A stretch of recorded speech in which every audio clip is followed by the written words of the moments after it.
नमस्कार, आप देख रहे हैं CTV न्यूज हर कदम खबर की ओर। तो आइए नजर डालते हैं आपके पसंदीदा खबरें फटाफट में। बढ़ते जलवायु परिवर्तन, भीषण गर्मी और भारी वर्षा तथा वृक्षों की घटती संख्या से निर्माण हुआ असमतोल एक गंभीर समस्या बन रही है, जिसके लिए समाधान के तौर पर वृक्षारोपण करना यह हर एक की जिम्मेदारी है और इसे राष्ट्रीय कर्तव्य मानते हुए चंद्रपुर महानगर पालिका की ओर से जल्द ही लिए जाने वाली एक विद्यार्थी एक पेड़ स्पर्धा में सभी स्कूलों ने भाग लेने का आह्वान आयुक्त विपिन पालीवाल ने किया। भारत में पहली बार शासकीय रुग्णालय में टेली सर्जरी सफल हुई। डॉक्टर गजभिये ने गुरुग्राम से नागपुर में रोबोटिक प्रणाली द्वारा शस्त्रक्रिया की, जो सफल होने की जानकारी है। यह शस्त्रक्रिया करीब 1000 किलोमीटर दूर नागपुर के GMCH में उन्होंने सफलतापूर्वक की। SSI मंत्रा प्रणाली से ग्रामीण भागों में भी सेवा पहुंचाना अब संभव होगा। भारत की सार्वजनिक व्यवस्था में अभूतपूर्व सफलता प्राप्त करते हुए नागपुर के शासकीय वैद्यकीय महाविद्यालय और रुग्णालय के अधिष्ठाता और ख्यातनाम शल्य चिकित्सक डॉक्टर राज गजभिये ने देश में पहली बार टेली सर्जरी करते हुए ऐतिहासिक कार्य किया है। बनी शहर में पद्मावती नगरी के लक्ष्मी नारायण अपार्टमेंट में चलने वाले ऑनलाइन मटका अड्डे पर पुलिस ने छापामार कार्रवाई की। इस कार्रवाई में पुलिस ने 9000 कैश के साथ 1,54,700 रुपए कीमत का मुद्देमाल जब्त किया। गढ़चिरौली जिले में अवैध अम्लीय पदार्थ की तस्करी पर अंकुश लगाने के लिए गढ़चिरौली पुलिस ने फिर दमदार कार्रवाई की। कार्रवाई के दौरान गांजा जब्त किया।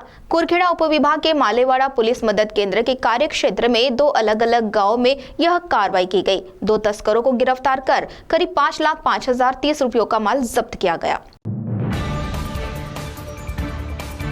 राजौरा तहसील के भेंडाला चिचबोड़ी मार्ग पर भेंडाला मध्यम परियोजना के अपशिष्ट जल के लिए एक नाले का मार्ग परिवर्तित किया गया था और यहां एक सड़क का निर्माण किया गया था, लेकिन लगातार हो रही बारिश के चलते यह सड़क बह गई। इस सड़क के बंद होने से नागरिकों को परेशानी का सामना करना पड़ रहा है। पांढर पौनी में कई नागरिकों के घरों में पानी घुस गया, जिसके कारण नागरिकों ने इस समस्या के समाधान के लिए कदम उठाने की मांग की है।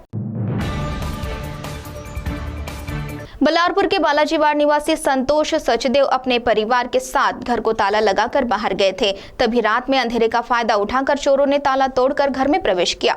घर में रखे जेवर और साहित्य, साथ ही नगद 53,500 रुपए समेत लाखों रुपयों कीमत का सामान लूट कर वे ले गए। इसकी शिकायत बल्लारपुर पुलिस थाने में दर्ज की गई, जिसके बाद पुलिस चोरों की तलाश में जुट गई है। बरसात का मौसम होने से संक्रामक बीमारियों का खतरा बना रहता है। ऐसे में भोजन से होने वाले किसी भी नुकसान से बचने के लिए विशेष सावधानी बरतने की अपील खाद्य व औषधि प्रशासन विभाग ने की है। नागरिकों को भोजन खरीदते समय उत्पादन तिथि और बेस्ट बिफोर तिथि की जांच करनी होगी। खाद्य व औषधि प्रशासन विभाग ने अनुरोध किया है कि यदि कुछ भी गलत आपत्तिजनक पाया जाता है तो खाद्य व औषधि प्रशासन गोंदिया कार्यालय के fdgondia@.com पर शिकायत दर्ज करे।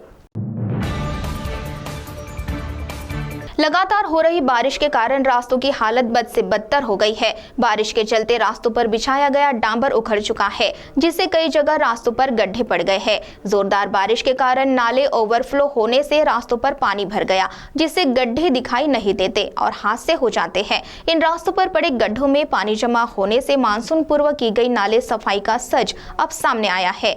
बरसात के चलते जटपुरा गेट से बस स्टैंड मार्ग अपनी दयनीय अवस्था के कारण आवाजाही करने वाले वाहन चालक और राहगीरों का सिरदर्द बना हुआ है।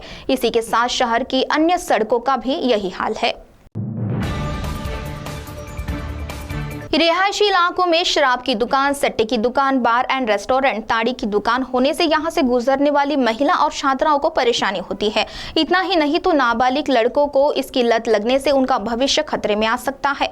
इन हालातों के मद्देनजर रिहायशी इलाकों से इन दुकानों को हटाकर कहीं दूसरी जगह पर स्थानांतरित करने की मांग दुर्गापुर विवाद मुक्ति के पूर्व अध्यक्ष शेख मुबारक अजीज ने दुर्गापुर थाने में दिए निवेदन से की है। तो CTV न्यूज हर कदम खबर में यह थी खबरें फटाफट। मिलते हैं कुछ ही देर में नई खबरों के साथ। आप बने रहिए CTV के साथ। नमस्कार।